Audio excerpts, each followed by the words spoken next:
नमस्कार, बहुत स्वागत है आपका डिबेट लाइव बड़ी बहस मध्य प्रदेश में। मैं हूं आपके साथ अमित शर्मा। मध्य प्रदेश में कांग्रेस के वरिष्ठ नेता सज्जन सिंह वर्मा ने बांग्लादेश और श्रीलंका की घटनाओं की तुलना करते हुए प्रधानमंत्री नरेंद्र मोदी की नीतियों पर सवाल उठाए। इस बयान ने सियासी गलियारों में हड़कंप मचा दिया है। बीजेपी ने इस बयान पर कड़ा प्रहार किया और इसे राष्ट्रद्रोही करार दिया है। सवाल ये है कि क्या इन बयानबाजियों और आरोप प्रत्यारोप के बीच असली मुद्दे कहीं खो तो नहीं जाते? क्या सियासत का यह तरीका लोकतंत्र को मजबूत करता है या फिर से कमजोर? देखिए इस रिपोर्ट में।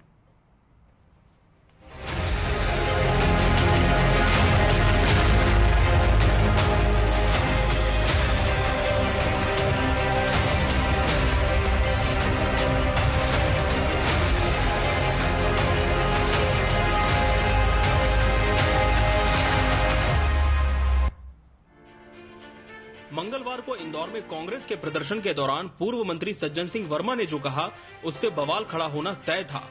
आप भी सुनिए वो बयान जिसने मध्य प्रदेश की सियासत में बांग्लादेश की एंट्री कर दी।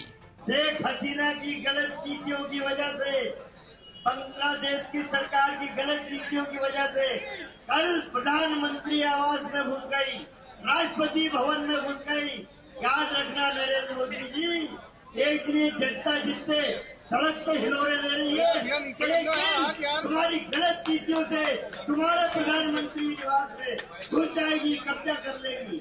अभी श्रीलंका में हुआ, पहले श्रीलंका में जनता प्रधानमंत्री के घर में घुसी, अब बांग्लादेश में घुसे। भारत का नंबर है तो साथियों मैं अनुरोध करता हूं, भ्रष्टाचार से नहीं होगा। कांग्रेस के मुख्य प्रवक्ता शैलेंद्र पटेल ने भी सज्जन के बयान का समर्थन किया और कहा कि देश में महंगाई और भ्रष्टाचार का बोलबाला है, जिससे जनता आक्रोशित है। सज्जन वर्मा जी ने जो कल कहा है कि जिस तरीके से श्रीलंका में और बांग्लादेश में जब अराजकता बढ़ी तो लोग सड़कों पे उतरे और प्रधानमंत्री के कार्यालय में, प्रधानमंत्री के निवास में वो घुस गए। अगर देश के हालत नहीं सुधरे तो निश्चित रूप से भारत में भी ऐसे हालात बन सकते हैं। अभी भी समय है कि जहां पर लोग हमारी सरकार चेते, जनता की आवाज को सुने और जो नित्य रोज घोटाले हो रहे हैं, भर्ती घोटाले, एडमिशन घोटाले, इनसे पार पाए। अन्यथा जो हमारे भारत के छात्र हैं उनको उचित उनका स्थान मिले, नहीं तो वो उज्ज्वलित हो सकते हैं, आंदोलित हो सकते हैं और उसके दुष्परिणाम सामने आ सकते हैं। बीजेपी विधायक रामेश्वर शर्मा ने कहा कि कांग्रेस का बयान देश जलाने वाला है। बीजेपी के वरिष्ठ नेता जयभान सिंह पवैया ने कहा कि कांग्रेस के नेता सत्ता की छटपटाहट में इतने नीचे गिर गए हैं कि हिंदुस्तान को बांग्लादेश बना देने की बात कह रहे हैं। सज्जन सिंह वर्मा हो या सलमान खुर्शीद हो, ये देश जलाने की बात कर रहे हैं। मैं कांग्रेस के नेताओं से कहना चाहता हूं कि बाबा साहब अम्बेडकर का संविधान दिखाने के लिए नहीं, पढ़ने के लिए पढ़ो और लोकतंत्र में भरोसा करो।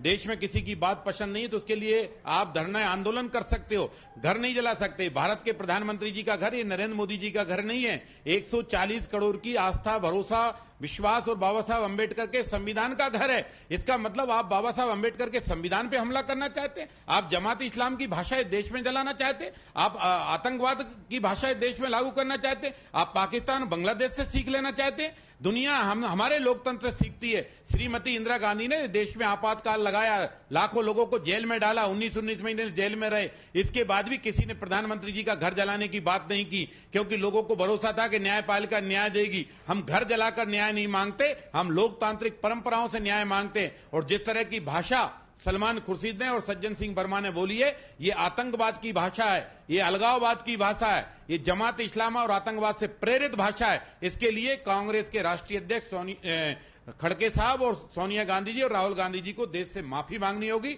और ये जो बदतमीज नेता जो लोकतंत्र को ठेंगा दिखाकर हथियार उठाने की बात कर रहे हैं, इन्हें अपने दल से बाहर करना होगा। वहीं बीजेपी के प्रदेश मीडिया प्रभारी आशीष अग्रवाल ने ट्वीट किया, नाम सज्जन, सोच दुर्जन। भाजपा के मीडिया प्रभारी आशीष अग्रवाल ने कांग्रेस नेता सज्जन सिंह वर्मा के बयान को राष्ट्रद्रोही करार देते हुए उनके खिलाफ मामला दर्ज करने की मांग की। वहीं कांग्रेस मीडिया विभाग के अध्यक्ष मुकेश नायक ने सफाई देते हुए कहा कि वर्मा का आशय प्रधानमंत्री को जनता की समस्याओं को एड्रेस करने का था और उन्होंने बांग्लादेश के प्रधानमंत्री का उदाहरण देकर ये समझाने का प्रयास किया कि समय रहते समस्याओं का समाधान न करने पर स्थिति बिगड़ सकती है। ये सिर्फ नाम के सज्जन हैं और सोच और कर्म के दुर्जन हैं। जो देश के लिए इतना बुरा सोचे वो राष्ट्रद्रोही ही हो सकता है। सज्जन सिंह वर्मा याद रखें, ये भारत की राष्ट्र प्रेमी जनता है। जिसने कांग्रेस जैसे राष्ट्रद्रोहियों को सदैव सत्ता से बाहर रखा है पिछले 15 साल में, और स्वयं सज्जन सिंह वर्मा को इसी मानसिकता और विचारधारा के कारण इसी जनता ने हराया है। तो ये जो दंगाई मंसूबे हैं, जो संस्कार हैं कांग्रेस के, वो कभी सफल नहीं होंगे। मैं राष्ट्रद्रोह का मुकदमा दर्ज करने की मांग करता हूं सरकार से, सज्जन सिंह वर्मा पे मुकदमा दर्ज हो। मेरी बात हुई है सज्जन वर्मा जी से। उनके कहने का आशय ये है कि अपोजिशन पार्टी जिन समस्याओं को देश में उठाती है और जिन समस्याओं को लेकर देश की आम जनता में बेचैनी है, उसको प्राइम मिनिस्टर को एड्रेस करना चाहिए। इस पूरे मामले से कई सवाल खड़े होते हैं। क्या सज्जन सिंह वर्मा का बयान सिर्फ एक राजनीतिक चाल है या इसमें कोई गंभीरता है? या कांग्रेस और बीजेपी के बीच की ये बयानबाजी राजनीति की मर्यादा को तार-तार कर रही है? और सबसे बड़ा सवाल, क्या भारत में भी बांग्लादेश और श्रीलंका जैसी स्थिति हो सकती है? सियासत में आरोप प्रत्यारोप और बयानबाजी का खेल हमेशा से ही गरमाया हुआ रहा है, क्योंकि इन बयानों का प्रभाव न केवल राजनीतिक माहौल पर पड़ता है, बल्कि जनता की सोच और भावनाओं पर भी असर डालता है। Bureau report, TV 24 news.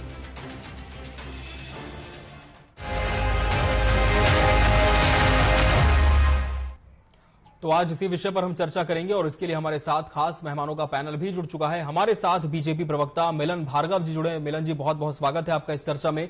Congress प्रवक्ता अमित चौरसिया जी प्रतिपक्ष का पक्ष रखेंगे। अमित जी, आपका भी बहुत बहुत स्वागत है। वरिष्ठ पत्रकार प्रहलाद शर्मा जी भी हमारे साथ इस चर्चा में है। प्रहलाद जी, आपका भी बहुत बहुत स्वागत है। अमित जी, जिस तरह से सज्जन सिंह वर्मा का बयान सामने आया है, लगातार बीजेपी ये कह रही है कि राष्ट्रद्रोह जैसा बयान है, इस तरह का बयान देने की आवश्यकता नहीं थी। लेकिन कौन सी ऐसी मोदी सरकार की नीतियां हैं जिसके चलते सज्जन सिंह वर्मा को, कांग्रेस को ये लगता है कि कहीं ना कहीं भारत की जो स्थिति है वो भी बांग्लादेश जैसी हो सकती है? बयान का कुछ अंश लेके भारतीय जनता पार्टी ने ट्रोल कराया जी, और जैसा पूरा तो उनके भाषण का चाहता जो उन्होंने आवश्यकता जाहिर कर कि इस तरह के हालात जो निर्मित हो सकती, जिस तरह से असंतोष वर्ग के सामने आ रहा है। आप देखिए, 1 वर्ष से लगातार मणिपुर जल रहा है। संसद के अंदर बात कई बार उठाई, राहुल गांधी जी ने भी मांग उठाई, देश के प्रधानमंत्री जी क्यों मणिपुर नहीं गए। देश के किसान पिछले कोरोना काल जैसे काल के अंदर किसान शंभू बॉर्डर पर बैठे थे तीन कृषि काले कानून के खिलाफ, और आज भी किसान शंभू बॉर्डर पर बैठ के प्रदर्शन कर रहे हैं। जिस तरह से अभी विनीता फोगट का मामला सामने आया, एक महिला खिलाड़ियों प्रदर्शन कर रहे हैं। तो लगातार इस तरह के जो ज्वलनशील मुद्दे हैं उससे क्यों मोदी सरकार मुंह मोड़ रही है? क्यों ऐसे तानाशाही पूर्ण निर्देश और आदेश जारी करती है? रात 8 बजे मोदी जी टीवी पे आते हैं कि देश के अंदर नोटबंदी हो जाएगी, आते हैं और कहते हैं कि सीधा जीएसटी लागू हो जाएगी, आते हैं और कहते हैं कि देश में लॉकडाउन लग जाएगा बिना किसी तैयारी के। तो इस तरह के जो अविवेकपूर्ण निर्णय रहे हैं मोदी सरकार के, उसको लेकर सज्जन सिंह वर्मा जी ने अपनी एक बात और एक आशंका जाहिर करी थी, और उन्होंने कहा था कि जो बांग्लादेश में और श्रीलंका में गलत नीतियों की वजह से जिस तरह से वहां की सरकारों ने अहंकार और तानाशाही में आके जनता से जुड़े मुद्दों से मुंह मोड़ के और उनका निराकरण नहीं करा, तो उसका जो असंतोष उपजा है, वैसे हालात भारत में निर्मित ना हो जाए। हम भी नहीं चाहते, कांग्रेस भी नहीं चाहती कि इस तरह के हालात निर्मित हो। इसी को लेकर हम बार बार जो है विपक्ष का जो काम है, दायित्व है कि सरकार को आईना दिखाने का, वो काम हम कर रहे हैं। आप देखिए, कल नगर निगम के खिलाफ जो 2000 करोड़ से ऊपर का भ्रष्टाचार है, इस तरह पुलिस ने बर्बरतापूर्ण लाठीचार्ज करा, 3 मीडिया के पुलिसकर्मी घायल हुए। अभी मैं आपकी डिबेट में ही सुन रहा था, वो विधायक जी के बयान, जिस तरह से उनकी जहरीली जुबान सांप्रदायिकता को लेकर चलती रही है, तो पूरे प्रदेश में सर्वविदित है। और वो कह रहे हैं कि बाबा भीमराव अम्बेडकर के अब उनको संविधान की याद आ रही है। और यही लोकसभा चुनाव के पहले इनके नेता क्या कह रहे थे कि संविधान बदलेंगे। इनके कर्नाटक के चाहे ज्योति मिर्गांव, चाहे इनके राजस्थान की, बिल्कुल रामेश्वर शर्मा ने संविधान को पढ़ने की बात कही है विपक्ष को। लेकिन मिलन जी, आपसे मैं जवाब लूंगा इस पर। जैसे कि आपने सुना, अमित जी कह रहे कि बीजेपी ने सिर्फ एक पार्ट को लेकर के बहुत ज्यादा सर्कुलेट कर दिया है, बयान का आशय कुछ और था। लेकिन क्या आपको लगता है कि कांग्रेस ने चेतावनी स्वरूप, जैसा कि दावा है, ये कहा, क्या भारत की जनता में असंतोष है? देखिए अमित जी, ये ट्रिक्स डिपार्टमेंट कांग्रेस पार्टी का भूल गया था कि एक ट्रिक्स चलाने का काम आपका है। ये सज्जन वर्मा जी ने एक सार्वजनिक मंच से जो कहा, उसके बाद एक अलग से बाइट दी जिसमें अरुण यादव जी उनके साथ खड़े हुए हैं, उसमें पुनः इस बात को दोहराया कि मैंने जो कहा है वैसा होगा। तो ये मानिए कि ये चुनाव का मुद्दा नहीं है, ये कांग्रेस की वो घातक, वो आतंकवादी सोच को उजागर करने वाली बात। वो चाह रही है कि बांग्लादेश की तरह, चूंकि हमें जनता ने सत्ता नहीं सौंपी, अब बांग्लादेश जैसे हालात पैदा करके आतंकवादियों का और खालिस्तानियों का साथ लेकर प्रधानमंत्री नरेंद्र मोदी जी की हत्या भी करवा दी जाए और सत्ता पे काबिज भी हो जाए। और इससे पहले भी इनके नेताओं के बयान है, राजा पटेरिया इनके पूर्व मंत्री रहे हैं, उन्होंने क्या कहा था कि नरेंद्र मोदी की हत्या कर देनी चाहिए। इससे पहले राहुल गांधी संसद में बोल चुके हैं कि देश में आग होंगे, दंगे होंगे और प्रधानमंत्री जी आप बचेंगे नहीं। तो ये तो लगातार इनकी मंशा जाहिर हो रही है। और कोई सज्जन वर्मा जी यहां तक नहीं रुके, दिल्ली से जो सलमान खुर्शीद हैं, जो इनके पूर्व विदेश मंत्री रहे हैं, जो 2019 में पाकिस्तान जाकर पाकिस्तानियों के और वहां के कट्टरपंथियों से मदद मांग चुके हैं कि यदि नरेंद्र मोदी जी को रोकना है तो आपको हमारी आगे आकर मदद करनी होगी। मतलब आप पाकिस्तान से लगातार मदद मांगते रहे, देश में कट्टरपंथियों का साथ देते रहे, आतंकवादियों को पोषित करते रहे। अब आपकी दाल नहीं गिल रही तो बांग्लादेश जैसे हालात पैदा कर सत्ता पे काबिज होना आपकी एक घातक और आतंकवादी सोच को उजागर कर रहा है। ये निश्चित रूप से अलर्ट का मौका है। और ये जिस प्रकार से काम कर रहा है, मेरे तो ये जांच एजेंसियों से भी कहीं ना कहीं आग्रह रहेगा कि इस तरह की सोच पैदा और उजागर करने वालों से पूछताछ भी होनी चाहिए कि क्या मंशा पल रही है, किस तरीके से ये सत्ता पर काबिज होने की योजना बना रहे हैं। और शर्म आनी चाहिए ऐसे नेताओं को, ये सोच रहे हैं कि देश में दंगे होंगे, आगजनी होगी और इस प्रकार के हालात होंगे तो ये बच जाएंगे। जब इस प्रकार के हालात होंगे तो कोई अमित जी बचेगा नहीं, सबको हताहत होंगे। और देश जो प्रगति के पथ पर आगे बढ़ रहा है प्रति, उसमें कहीं ना कहीं अवरोध भी होगा और देश कई सारे पीछे जाने की स्थिति में आ जाएगा। तो बीजेपी ने कांग्रेस की मंशा पर ही सवाल उठाए, जिस पर मैं चौरसिया जी से जवाब जरूर लूंगा। वरिष्ठ पत्रकार प्रहलाद जी का हम रुख कर लेंगे। प्रहलाद जी, सज्जन सिंह वर्मा के इस बयान को किस तरह से आप देखते हैं? क्या ये यूं ही बोला गया बयान है, किसी तरह की चेतावनी को यह दर्शाता है? देखिए, आज पश्चिम बंगाल बांग्लादेश की जो घटना है जी, वो दक्षिण एशिया के लिए एक बहुत बड़ी घटना मानी गई है। जी सर। वहाँ जो हालात निर्मित हुए हैं, जो हालात बन रहे हैं, हिंदुओं के मंदिर, घर, दुकान में आगजनी होना, लूटपाट होना, इन हालातों को लेकर के ही प्रधानमंत्री ने सर्वदलीय बैठक का आयोजन किया। सभी दलों से उन्होंने राय मशवरा किया। इन हालातों के चलते हुए अगर कांग्रेस के नेताओं के द्वारा इस टाइप के बयान दिए जाते हैं, जो कि उनकी आदतों में लगभग शुमार सा प्रतीत होता है, वो चाहे सज्जन सिंह वर्मा हो, सलमान खुर्शीद हो, इन्होंने जब भी इस टाइप के बयान दिए हैं, ऐसे हालात निर्मित जब भी हुए देश में, या पाकिस्तान वाला मसला रहा हो, कभी भी हुआ हो, तो इन्होंने हमेशा देश के मनोबल को, देश के लोगों के मनोबल को बढ़ाने के बजाय या सत्ताधारी दल को अपने बेहतर सुझाव दे करके उन हालातों से निपटने के बजाय हमेशा उन पर उंगली उठाने का कार्य किया है। इन हालात अभी जो सज्जन सिंह वर्मा जी ने जो बयान दिए हैं, ये इस बात को निश्चित ही ये माना जाएगा कि कहीं न कहीं जनता को भड़काने का कार्य किया है। इसके पहले राहुल गांधी ने जब लोकसभा चुनाव के दौरान कहा था कि अगर सरकार तीसरी बार बनती है देश में आग लग जाएगी। कुल मिला के कांग्रेस के नेताओं के द्वारा जो अभी तक बयान दिए जाते हैं इन परिस्थितियों में, वो कहीं न कहीं उनकी विकृत मानसिकता को सीधे तौर पे कहा जाए तो दर्शाते हैं। और इन्हीं हालातों के चलते हुए देश में आज कांग्रेस की स्थिति, इनके पुराने जो नेता है उन्होंने जो इस टाइप के भड़काऊ बयान दिए हैं या जनता की भावनाओं से विपरीत जाकर के बयान दिए। ठीक है, अगर भारत सरकार की नीतियां ऐसी हैं जिसको लेकर के सज्जन सिंह वर्मा कह रहे हैं कि भाई ये तो प्रधानमंत्री के वहां घर में घुस जाएंगे, ये हालात निर्मित हो जाएंगे, बांग्लादेश और श्रीलंका जैसी स्थिति निर्मित हो जाएगी, तो फिर तीसरी बार जनता ने इस सरकार के ऊपर भरोसा क्यों किया? अभी हमारे चौरसिया जी बोल रहे थे साहब, वो प्रधानमंत्री जी आते हैं, नोटबंदी कर देते हैं, जीएसटी लागू कर देते हैं, तो ये जीएसटी और नोटबंदी करने के बाद में 2019 में और ज्यादा बहुमत के साथ जनता ने इन पे विश्वास क्यों किया अगर ये नीतियां खराब थी तो? आज विदेश भी मानता है कि भारत की विदेश नीतियां इतनी मजबूत है कि वो जो फैसले लेते हैं उन फैसलों पे दूसरे देश कहीं उंगली नहीं उठा पाते हैं या कोई इस तरह की स्थिति निर्मित नहीं होती है। इन हालातों में कांग्रेस के नेताओं को इस टाइप की बयानबाजी से बचना चाहिए। निश्चित ही मुकेश नायक ने अभी जो है सज्जन सिंह के बयान के ऊपर पर्दा डालने का काम किया कि साहब उनकी भावना ऐसी नहीं थी, उनका आशय ये नहीं था। आशय क्या नहीं था भाई, स्पष्ट सुनाई दे रहा है, तो आप इस टाइप के बयान क्यों देते हो? बयान क्यों देते हैं और इतने संवेदनशील विषयों पर इस तरह की बात क्यों रखती है? कांग्रेस पर अब ये सवाल उठ रहे हैं। अमित जी, दोनों ही पैनलिस्ट को आपने सुना। बीजेपी ने तो ये तक कह दिया कि एक प्रतिशोध की भावना कांग्रेस में है कि जनता ने हमारा चुनाव नहीं किया, और लगातार इस तरह के भड़काऊ बयान आपके नेताओं के माध्यम से आते हैं। प्रहलाद शर्मा जी का भी आपने सुना। शर्मा जी कह रहे हैं कि विकृत मानसिकता को कांग्रेस की ये दर्शाता है। जवाब दीजिए। नहीं, मेरा कहना है कि उन्होंने भारतीय जनता पार्टी जिस तरह से अधूरे वीडियो को लेकर पूरा कोहराम मचा रही है और राष्ट्रद्रोह के मुकदमे के हमारे ऊपर मांग कर रही है, हमने छातियों पे गोली खाई। उन्होंने स्पष्ट किया कि हमने भी इस बाइट को अपने चैनल में दिखाया है कि सज्जन सिंह वर्मा ने मंच के बाद भी जब पत्रकारों से बात की तो कहा कि मैं अपने बयान पर टिका हूं, भारत की स्थिति ऐसी हो सकती है। उन्होंने आकांक्षा जाहिर करी कल जिस तरह से इंदौर नगर निगम के 2000 करोड़ से अधिक के भ्रष्टाचार को लेकर हमने घेराव करा। जिस तरह अभी रामेश्वर शर्मा जी कह रहे थे, पूर्व विधायक, अभी वर्तमान विधायक है जो भोपाल से, उनकी जिस तरह उन्होंने कहा कि भाई संविधान में, लोकतंत्र में सबको अधिकार है, आप धरना करो, प्रदर्शन करो, आंदोलन करो। किस तरह से कल बर्बरतापूर्ण लाठीचार्ज किया गया, हमारे प्रदेश अध्यक्ष जी को टारगेट किया गया और जानलेवा हमले का प्रयास किया गया पुलिस प्रशासन द्वारा। तो यही भारतीय जनता पार्टी के आदेश पे क्यों इतने बौखला गए, क्यों इतने डर रहे हो आप अपने भ्रष्टाचारों से, अपने घोटालों से, कि आपको इन सब मुद्दों के पीछे जाकर छुपना लेकिन पड़ रहा है? कांग्रेस मानती है कि मोदी सरकार की जो नीतियां हैं बहुत कमजोर हैं और इस तरह की स्थिति देश में उत्पन्न हो सकती है?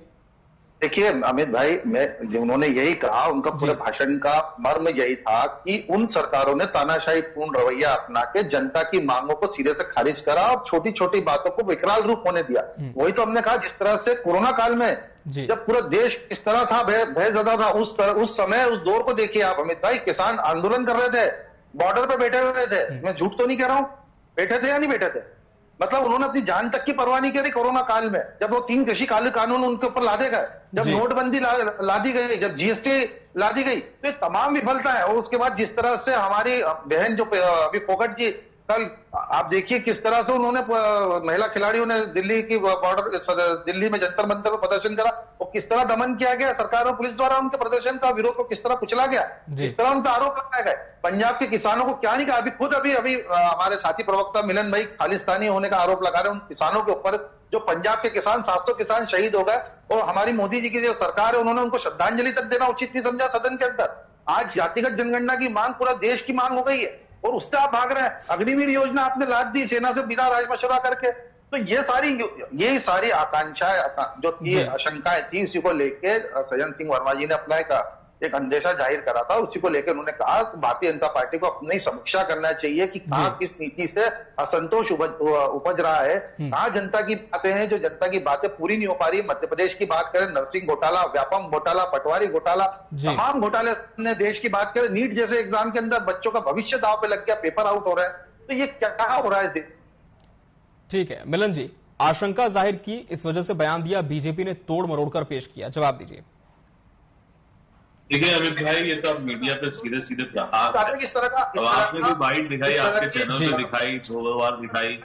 अब थोड़ा धैर्य रखिए, सुनिए, धैर्य आऊंगा अमित जी, फिर आपका रुख करूंगा मैं। बीच में इंटरप्ट मत करिए, अपनी बात पे आप देखिए। ये आंतरिक कलह है और जिस प्रकार से बार बार इनके प्रवक्ता इसको दोहरा रहे हैं, तो ये बताता है कांग्रेस पार्टी की ये इंटरनल पॉलिटिक्स में तय हो चुका है कि हमको सत्ता नहीं मिली है, हमको अब आग लगानी है, दंगे करना है, कैसे भी करके सत्ता पे काबिज होकर अपनी तिजोरियों को फिर से भरना है। अरे ये वही माँ बेटे हैं जो 420 केस पे जमानत पर चल रहा है। क्यों चल रहा है? देश की अप्पू संपत्तियों को पेपर के नाम कराने के बाद मॉल और कॉम्प्लेक्स बनाए और उससे सैकड़ों करोड़ की अप्पू संपत्ति कमाई है। कोर्ट से जमानत पर चल रहा है। अब आप ध्यान रखिए, जैसी कोर्ट का फैसला आएगा, ये दोनों माँ बेटे जेल की सलाखों के पीछे होंगे। और ऐसे कई कांग्रेस के नेता जिन्होंने अपनी तिजोरियों को आम जनता की गाड़ी कमाई से भरा है, उन योजनाओं में घोटाले करके देश के संसाधनों का दुरुपयोग करके उस सलाखों के पीछे जाएंगे और ये आगजनी करेंगे। तय मानिए आप, इनकी ये आंतरिक सोच उजागर हो रही है कि हम तो आग लगाएंगे, हम बाबा साहब अम्बेडकर के लोकतंत्र में विश्वास नहीं करते। आप 1975 का वो कालखंड भी रामेश्वर शर्मा जी ने याद दिलाया कि लाखों लोगों को जेल में ठूसने के बाद बिना वजह, क्योंकि इंदिरा जी डर गई थी कि सत्ता से छिन नहीं जाए, उसके बाद किसी व्यक्ति ने न आगजनी की न दंगे किए, क्योंकि ये हिंदू और राष्ट्रवादी सोच के लोग थे। अब ये लोग जो देखिए आप किस प्रकार की सोच के हैं, ये औरंगजेब और टीपू सुल्तान वाली सोच में है, जहां अपने विचार को थोपने के लिए, स्थापित करने के लिए लोगों को खत्म कर देते हैं, उनके पे कब्जा कर लेते हैं। और ये वही सोच है जो बाबर रखते थे, जो औरंगजेब रखते थे और टीपू सुल्तान रखते थे। तो हम तो बार बार कहते आए, कांग्रेस का साथ आतंकवादियों के साथ। जवाब दीजिए अमित जी, क्या भड़काने की कोशिश कर रही है कांग्रेस? ठीक है, जवाब ले लेते मिलन जी, जवाब दीजिए अमित जी, फिर प्रहलाद जी करो। बड़ी बड़ी बातें कर रहे हैं, संविधान की बातें कर रहे हैं, लोकतंत्र की बातें कर रहे हैं। यही लोकसभा चुनाव में कांग्रेस के चलते चुनाव में कांग्रेस के प्रत्याशी का अपहरण करा और बड़ी बेशर्मी के साथ उसको ट्वीट भी करा गया। और जब पूरे देश भर में और शहर में इसकी आलोचना हुई और आज भारतीय जनता पार्टी उसको लेकर अपने बचकाने बयान जारी कर रही है। इसी मध्य प्रदेश के अंदर लोकतंत्र का चीरहरण करा, कमलनाथ जी की चलती सरकार को गिराया गया। क्या भूल गए?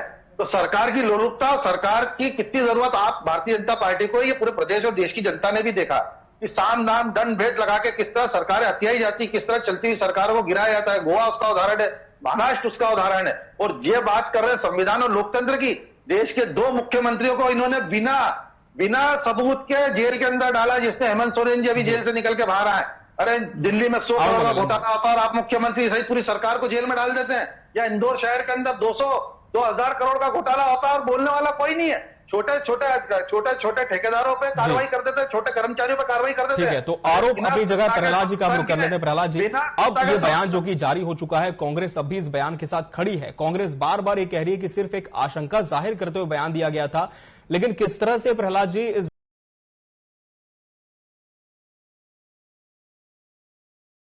बयान लेकर के विपक्ष मुद्दे उठा सकता है, लेकिन जब अंतर्राष्ट्रीय मामले आते हैं, आज पश्चिम बंगाल की मुख्यमंत्री ममता बनर्जी ने कहा है कि साहब बांग्लादेश को लेकर के भारत सरकार जो भी फैसला लेगी हम उसका